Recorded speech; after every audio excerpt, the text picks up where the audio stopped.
So today's gonna be a bit more of a vlog, I guess you could say. Currently at the gym. I'm waiting on Jennifer. I think I just saw her truck. There she is. But I wanted to record a little bit of this and what my new morning routine is. I'm working on developing a better morning routine because my morning routine sucks. So I've already read this morning. I did my minute handstand.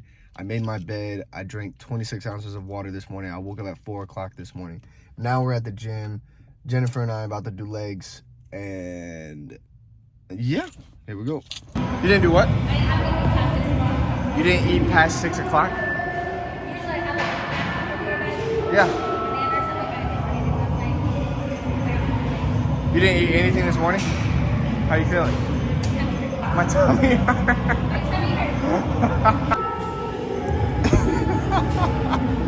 It got easier by the third round. Oh, it did? Doing like hips wise or quads? All of it. Like it was just all of not it. as like I don't feel as shaky doing it. Like you feel like you have more stability? yeah, I feel like I understand like where my feet need to be now. Yeah, like this isn't bad. Like the first time was bad. Right. I just felt like I was bad. Yeah. That's okay.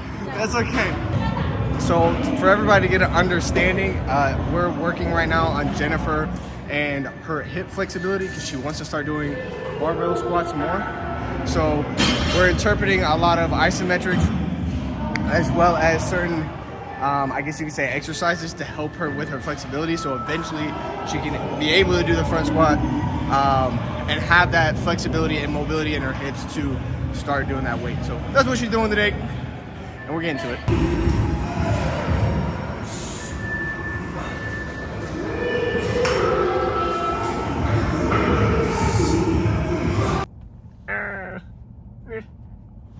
Cool.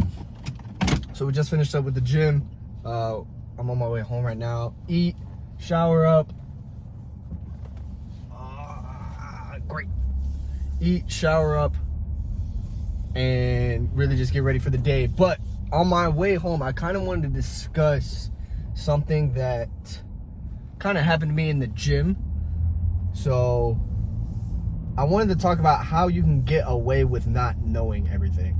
So one thing I've noticed, and I see this occasionally with people are very afraid to be vulnerable and not knowing something.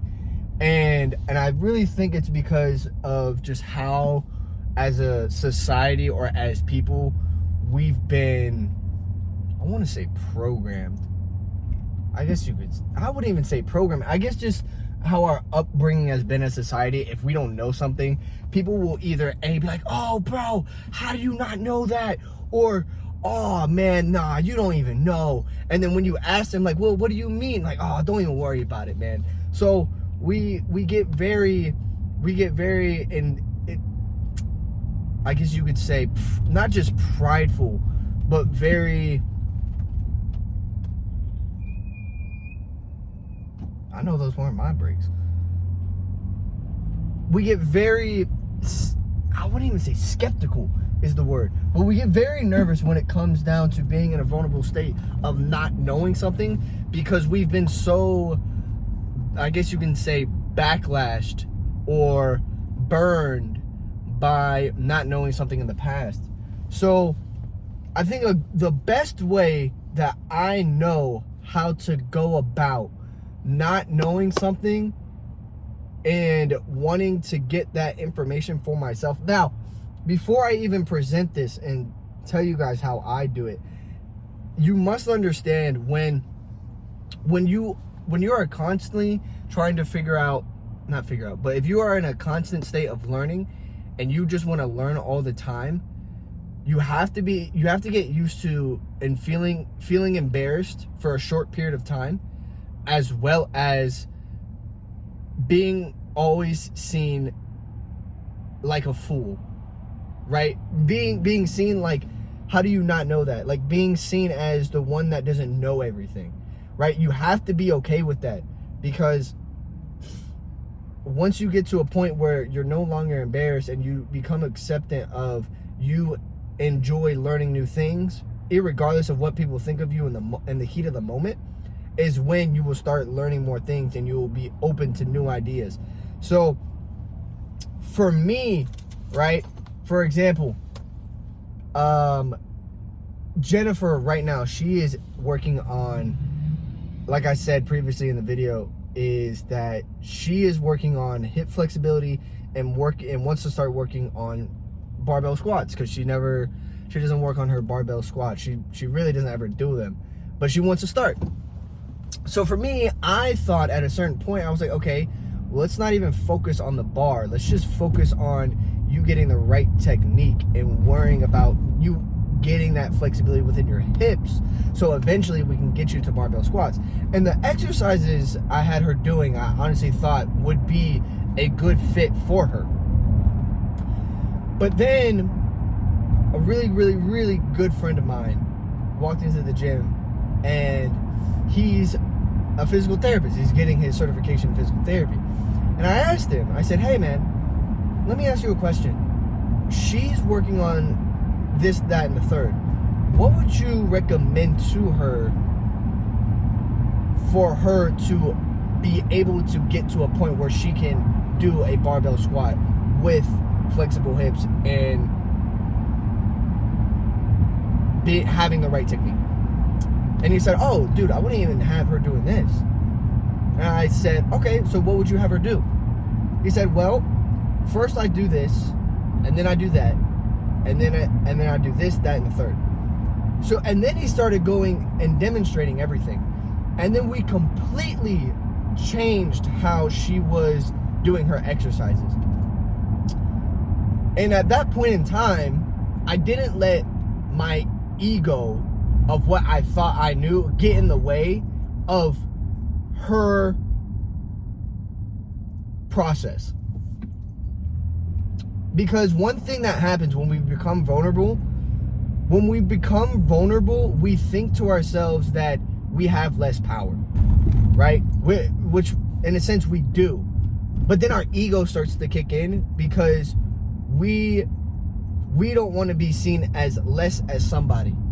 So our ego kicks in and wants to get in the way of what is right from what we think is right. So I'll give it another example, is languages. I can always revert back to languages because I love learning languages. So languages, a lot of times when you are learning a language, you are going to make mistakes in speaking. But speaking is the hardest part, because you can feel the repercussions and be judged by others from your mistakes, right? But here's the thing about learning, and especially when it comes with feedback. You have to be willing to embrace the embarrassment and turn it into a different form of energy, right? So, for example, what's the opposite of being embarrassed? Being prideful. But what subsidizes?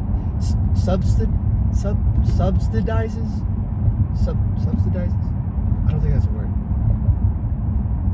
Subsidize? No. What diminishes embarrassment? In my opinion, I think it'd be joy. I think what would diminish embarrassment is like laughter, right? Because whenever you get embarrassed and you can just laugh it off, it's just like, that was fun. It was embarrassing in the heat of the moment, but now it's funny, right? But that's just me. So for me, if I'm learning a language and I'm speaking Spanish or Mandarin and I say a tone wrong and they start laughing at me because I said something wrong, but I didn't know, I just hear them laughing, I'm going to instantly ask, what did I say? What did I say? And they said, oh, you said this.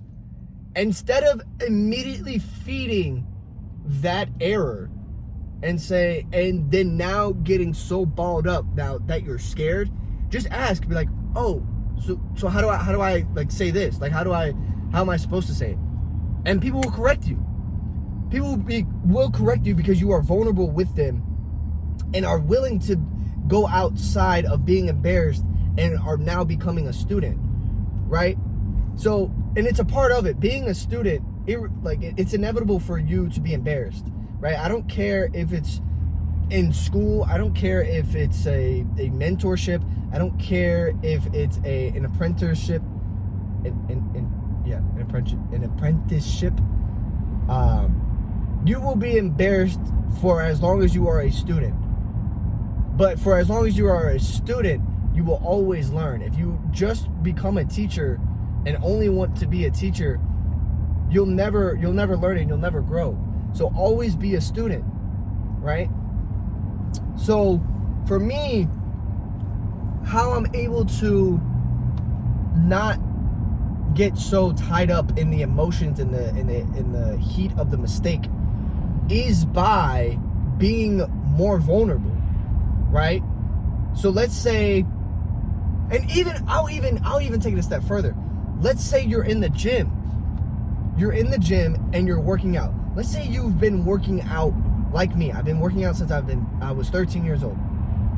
So going on 9 years. 9 years now, yeah. And let's say I had a guy that came up to me and said, "Hey man, can I ask you a question?" And I'm like, "Yeah, sure. What are you doing in terms of your workout? Like, what are you trying to work out?" I'm just trying to work out my chest. You know, I'm trying to work like my upper chest. Okay, well, I mean, I'm not trying to embarrass you or anything, but would it be okay if I like critiqued you a little bit? I mean, if not, I mean, I can walk away, no biggie. But would it be okay if I critiqued your oh my gosh, I just lost the word for it. Your technique. Oh my gosh, I haven't eaten. Would it be okay if I critiqued your technique? Now, a lot of times people aren't gonna approach you like that.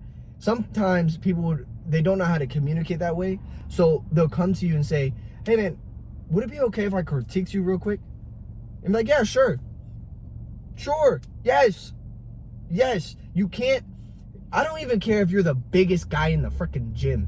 You need to stay a student. Stay a student. Because even let's say they teach you something that you already knew. Just say, "Oh man, thank you. I really do appreciate it." You know? You don't have to be like, "Oh bro, I already knew that." You don't have to say that. Just say thank you. Just say thank you. And then now you just built a relationship with somebody, even though you already knew that information. You just built that kind of relationship to where now, if by any chance you are doing something wrong, you now have accountability partner. You now have an accountability partner because you let your ego and your pride aside and became vulnerable at one point in time and said, "You know what? I'm gonna hear this guy out. I want to hear what he has to say. Maybe he has something that's gonna be value for me, that's gonna change the way I do things, and it may impact me better than I really think." Let's say I'm trying to give more examples of gym languages.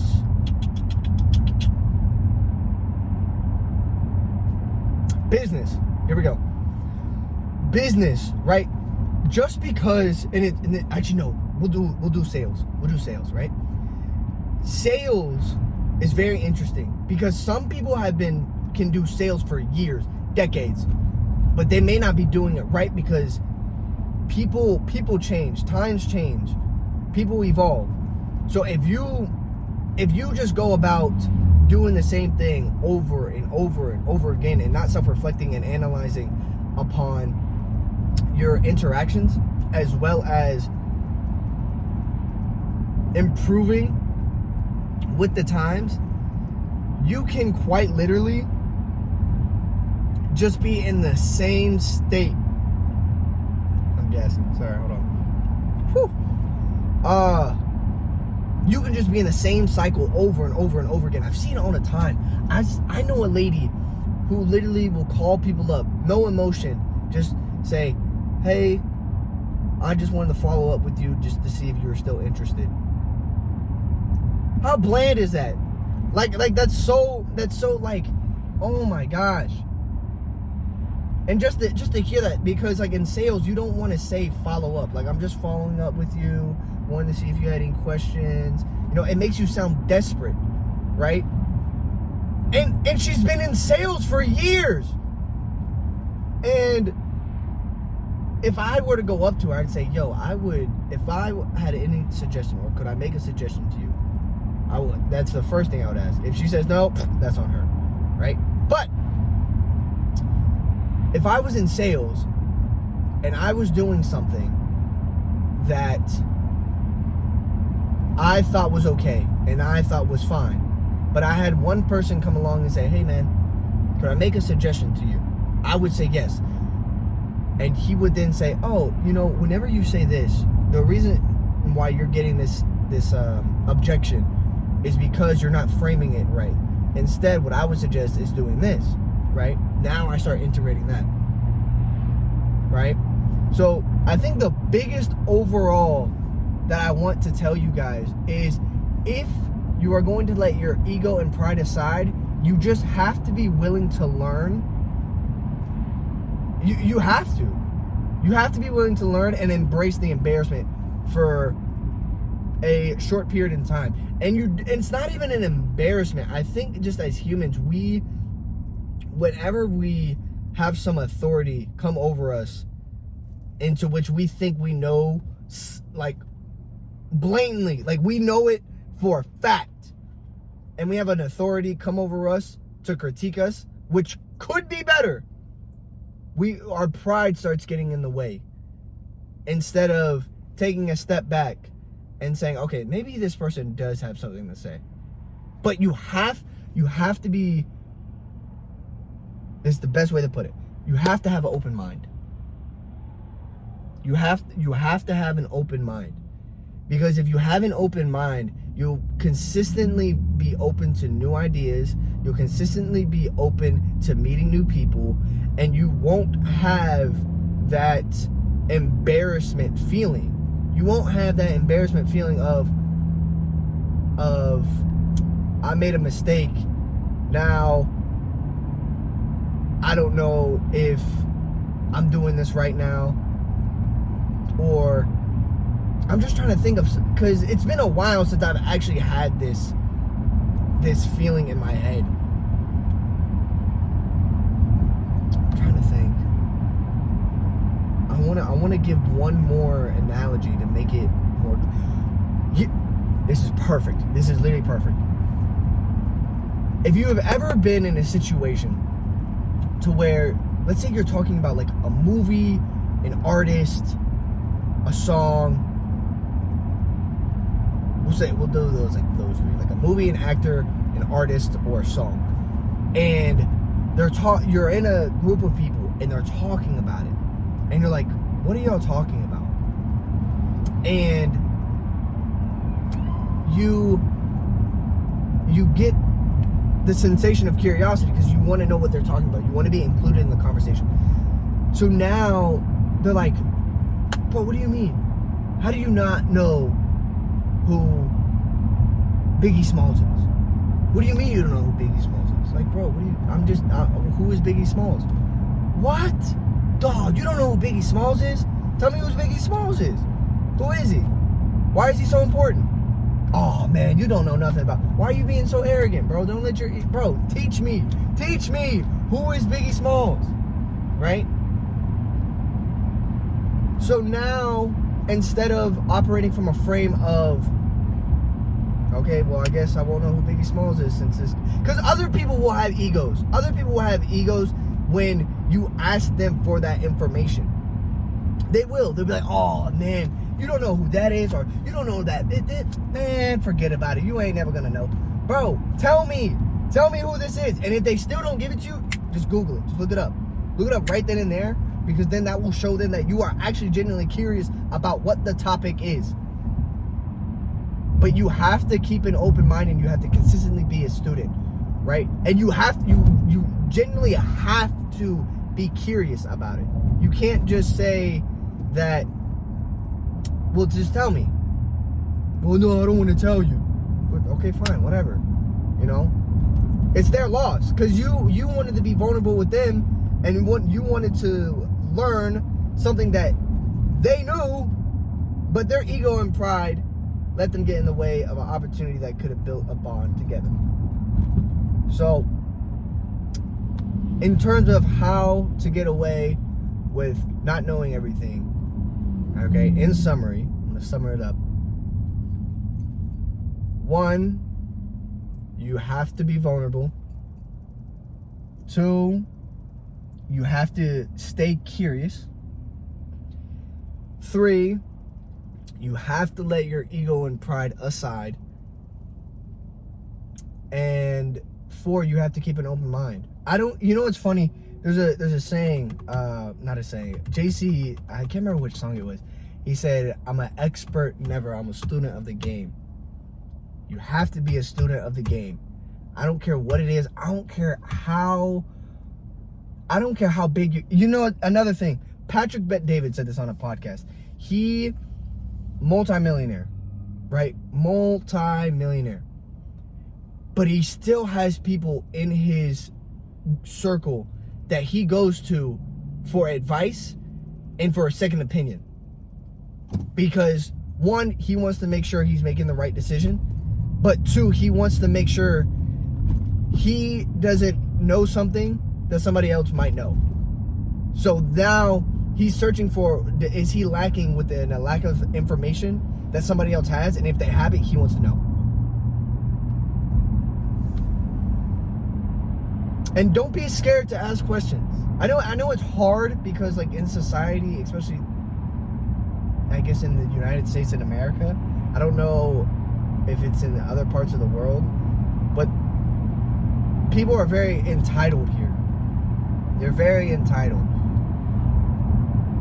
But operating in a frame of keeping an open mind and always staying curious and always willing to learn more, you can never be embarrassed and you can never not know everything. But remember, like I said, you have to get used to people thinking you don't know everything. You have to. And that's okay, because you're more willing to learn. And the people who are I want to make this word brick-sated, like they're solid, like they don't grow, they don't learn, they're just stagnant. But they only operate in what they think they know, and they make assumptions based upon what they think they know. They don't actually know it. That's why people get so emotional. That's why people get so frustrated when their ideas are challenged and their thoughts are challenged, because they don't know it, and they don't want to give up their pride and ego to create understanding of what they do not know. It's straight arrogance and entitlement, and it's funny. It really is funny. So that is going to conclude this little video. I wanted to make it a little bit more personal by bringing some footage of the gym. But I hope this English is hard. I hope this was able to help you guys. And there was one more thing I wanted to say. I don't remember what I wanted to say. Yeah, I have no idea. It lost me. Cool. Have a beautiful day. Stay blessed. Glory to God. And yeah.